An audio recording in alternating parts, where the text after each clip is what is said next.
ये हिजाब जो है हमारा राइट है, हमारा प्रोटेक्शन है। ये हिजाब, ये हमारी इज्जत, ये हमारी आबरू करता है।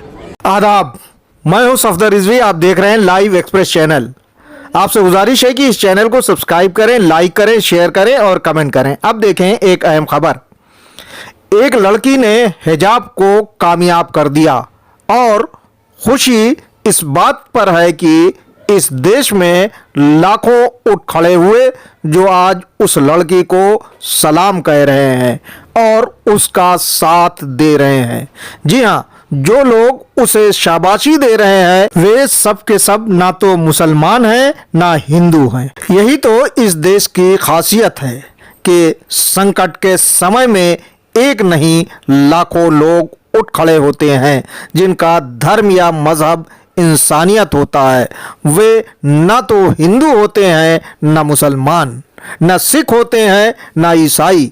उन्हें दिखता है कि किस पर जुल्म हो रहा है और किस पर अत्याचार हो रहा है, फिर वे उसका जवाब देने के लिए अपने धर्म और मजहब को किनारे करके इंसानियत के लिए उठ खड़े होते हैं।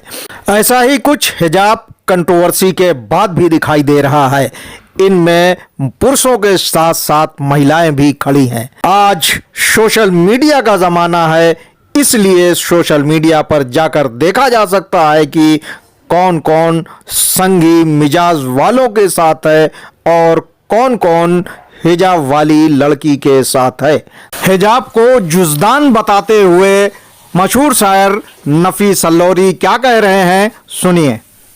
बेपर्दा न तुम निकलो घर से ऐ मेरी बहनों, कुरान अगर सर है जुज़दान जरूरी है। बेपर्दा न तुम निकलो घर से ऐ मेरी बहनों, कुरान अगर सर है जुज़दान जरूरी है। अब हम सुनवा रहे हैं ऑल इंडिया मजलिस इत्तेहादुल मुस्लिमीन के नेता ओवैसी की तकरीर, जिन्होंने इस लड़की को न सिर्फ सलाम किया बल्कि क्या कहा, सुने। मैं सलाम करता हूँ और इस बेटी की बहादुरी को, मैं सलाम करता हूँ उस बच्ची के माँ बाप को जिसने उस बच्ची को इतना बहादुर बनाया। ये आसान काम नहीं था। उस बच्ची ने उन नौजवानों की तरफ देखकर पुकार कर कहा, अल्लाहु अकबर, अल्लाहु अकबर, अल्लाहु अकबर। सियासी लाभ लेने के मकसद से सांप्रदायिकों की तरफ से गर्म किए जा रहे माहौल से ओवैसी ने भी लाभ उठाने की कोशिश की। सुने क्या कहा। ये सूरज चमकेगा जो हमारे मुस्तकबिल का सूरज होगा, मगर याद रखो भीख मांगने से बादल नहीं हटेंगे, भीख मांगने से बादल नहीं हटेंगे। लड़ेंगे जमहूरी तरीके से तो हक किया जाएगा।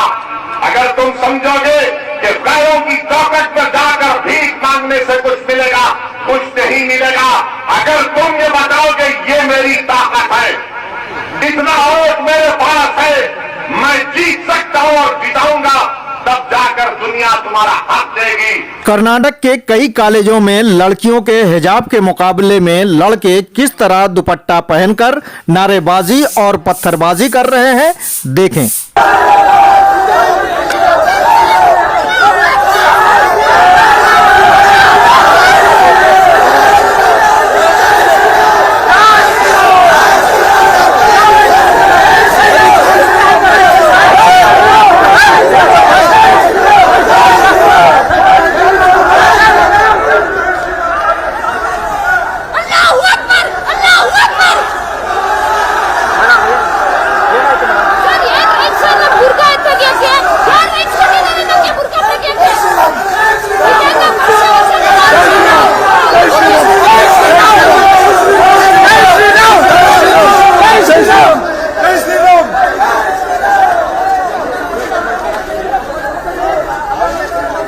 छात्राएं भी खामोश नहीं हैं, लेकिन वे शांतिपूर्वक प्रदर्शन कर रही हैं गांधी जी के बताए रास्ते के मुताबिक और अपनी बात कह रही हैं। देखें। ये प्रोटेस्ट करना इतना जरूरी है क्योंकि ये बात हमारे कौम की लड़कियों के ऊपर आई है। कमजोर समझता है, जालिम समझता है कि स्टूडेंट कमजोर है, लेकिन हम उसे बताना चाहते हैं कि हम मजबूत हैं। ये हिजाब जो है हमारा राइट है, हमारा प्रोटेक्शन है। ये हिजाब, ये हमारी इज्जत, ये हमारी आबरू करता है। जिस तरह कितने 70 साल से ज्यादा पहले कॉन्स्टिट्यूशन लिखा गया, अगर लिखना चाहे तो कॉन्स्टिट्यूशन में ही लिखा जाता ना कि हिजाब करके कॉलेज में नहीं आना चाहिए, लेकिन कॉन्स्टिट्यूशन में ऐसा बिल्कुल नहीं लिखा गया। मैं एक लॉ स्टूडेंट हूँ, लॉ पढ़ती हूँ। आर्टिकल 14 इक्वालिटी बिफोर लॉ क्या कहता है? क्या इक्वालिटी हो रही है? हुकूमत को शर्म आना चाहिए। क्या कर रही है हुकूमत हमारी? कहाँ है मुंबई साहब? जबान को ताला लगा के बैठे हैं। क्या हमें ही खोलना चाहिए ताला भी? लड़कियां कॉलेज के बाहर धरना दे रही हैं, किसी की जुबान तक नहीं खुल रही है। गुलबर्गा एक ऐसा वाहिद शहर है जहां हमेशा कभी भी अगर कोई किसी पूरे कर्नाटक में अगर जुल्म होता है तो सबसे पहले गुलबर्गा से आवाज उठाई जाती है। इज्जत नफ्स किसी शख्स की महफूज नहीं है। अब तो अपने ही निगहबान से डर लगता है। डंके की चोट पर जालिम को बुरा कहती हूँ, हमें सूली से और जंदानों से डर नहीं लगता है साहब।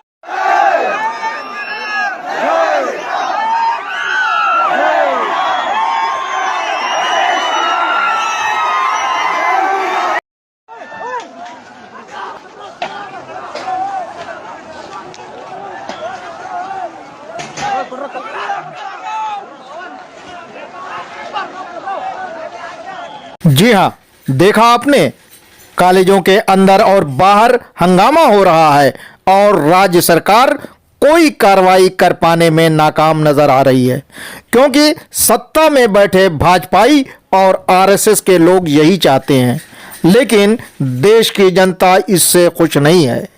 फेसबुक, ट्विटर और व्हाट्सएप पर उसके कमेंट पढ़े जा सकते हैं।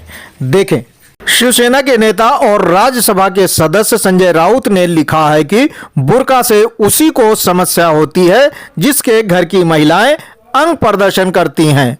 औरतें पर्दे में ही अच्छी लगती हैं।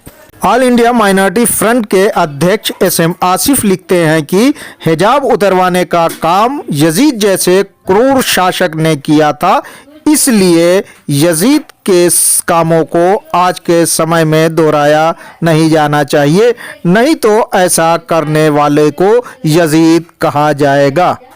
पुनीत कुमार सिंह लिखते हैं कि तुम सैकड़ों की तादाद में डराने की कोशिश कर रहे थे, वो करोड़ों के लिए मिसाल बन गई।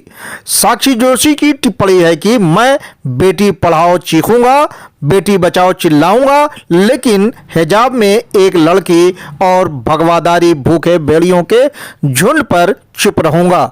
श्रीनिवास कहते हैं कि ना तो हिंदू धर्म के संस्कार हैं और न ही प्रभु श्री राम का दिखाया हुआ रास्ता। पत्रकार हबीब अख्तर लिखते हैं कि हिजाब विरोधी निर्लज्ज हैं, वे माँ बेटियों को बेहिजाब देखने की बीमार मानसिकता से ग्रस्त हैं। मशहूर शायर बेताब हल्लौरी लिखते हैं कि हमारे बुजुर्गों ने मदरसे तो बनाए, लेकिन लड़कियों के लिए स्कूल और कॉलेज नहीं बनाए, ये उसी का नतीजा है। समाज सेवी जमीर नकवी लिखते हैं कि हिजाब का विरोध करने वालों को शर्म से डूबकर मर जाना चाहिए, क्योंकि हिजाब को हर मजहब के मानने वालों ने अपने अपने ढंग से अपनाया है। हिजाब को लेकर आप लोग विरोध कर रहे हो। अगर लड़की पर्दे में है तो उसकी क्या गलती है? अगर लड़की हिजाब में चलती है तो आप लोगों को इस बात से क्यों तकलीफ है? क्यों तकलीफ है आखिर इस बात से? बहरहाल सोशल मीडिया पर भारी तादाद में इस तरह के कमेंट देखे जा सकते हैं, लेकिन भाजपा के पिट्ठू, मुल्ला और मौलवियों के कमेंट नहीं दिखाई दे रहे हैं, जो आमतौर पर हमेशा हिजाब, निकाब, बुर्का या पर्दे की बात करते रहते हैं। ऐसा इसलिए कि उनके मुंह खोलने से उनके भाजपाई आका नाराज हो जाएंगे और उनका चाय, अंडा और नाश्ता बंद हो जाएगा। कौम का रहबर कैसा हो, कल्बे जवाद जैसा हो का नारा लगाने वाले ढूंढ डालें। उनके रहबर मौलाना कल्बे जवाद का कोई बयान कहीं नहीं मिलेगा। सरकार को चाहिए कि वो हिंदुओं और मुसलमानों के ध्रुवीकरण का खेल बंद करे। आपसे गुजारिश है कि इस चैनल को सब्सक्राइब करें, लाइक करें, शेयर करें और कमेंट करें।